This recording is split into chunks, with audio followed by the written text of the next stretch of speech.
on New Year's Eve. So joining us now on set here in studio is the confetti master This himself, video Treb is 4 Heining. minutes Treb, and all right, 44 this is very seconds exciting. long. And look at this, you guys.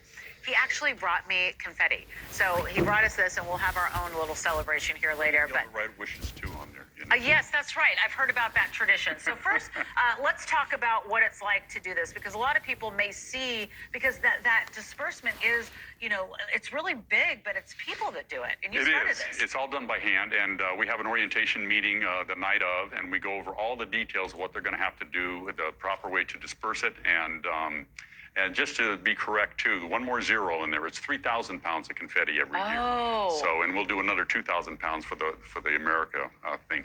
But it's a very physically violent act, and I tell people that you can get out all your aggressions from 2025 in about 30 seconds. You know. So. Right. So tell me, so am I imagining people up there and they're scooping with their arms and they're dispersing like that? Yes, we have boxes, 45-pound boxes. So you're standing in front of a box that's already been pre-fluffed and everything, usually opposite another person, and you're basically digging into the box and throwing it as hard and far as you can and doing it again and again and again. And that's why we are be able to create a blizzard so quickly. The confetti is large, as you can see. Yes. So it creates what we call the confetti blizzard within a matter of seconds. I understand why. And we mentioned the America's 250th birthday. So it's going to be double duty. So there's going to be a couple of things of this. Yeah, and I haven't told them that yet. So I kind of feel like Tom Breaking Sawyer. News. You heard it here first. You help me paint my fence, you know. So, and by the way, you have one more, but it'll be great.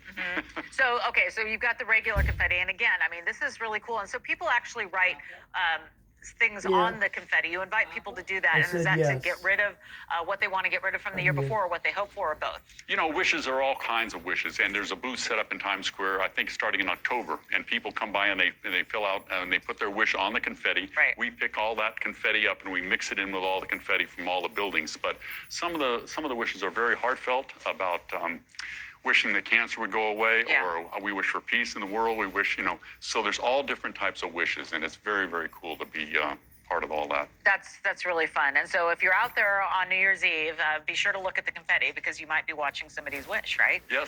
And that's the fun part. And also, I understand that you also make your bread and butter doing balloons. Tell us about that. I'm a balloon man all my life. Yeah, I started as a balloon seller at Disneyland when I was 15. I learned how to tie balloons fast when I went through college as a music major. I had these ideas about putting 4 balloons on a paper clip and putting them on a line and packing them.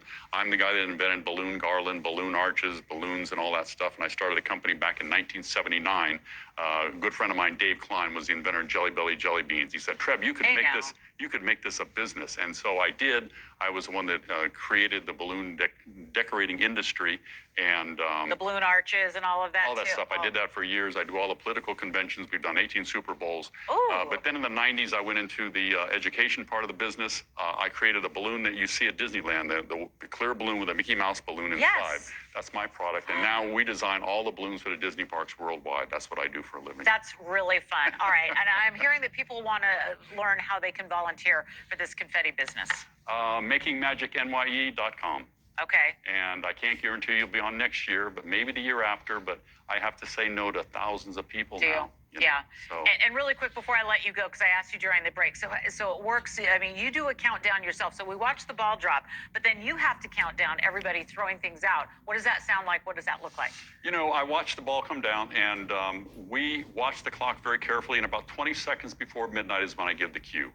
And I basically talking to the radios. We're connected to all the buildings. I say, "Go confetti, go confetti." Oh my gosh. I set my walkie-talkie down and I help participate. So see, now I'm going to look for that. So now as I'm looking at, I always want to see the ball drop, and now I'm going to look up at the tops of these buildings. So thank you so much for sharing this and bringing us this confetti. I'm not going to throw it because I don't want everybody to get mad at me here, but it's a small cleanup. But this is really fun. Thank you so much, Treb Heining. Appreciate you. I hope you'll come back and tell us more. Okay. Thank you for watching. Subscribe below and download our News Nation app right now on your phone, and you will get fact-based, unbiased news for all Americans.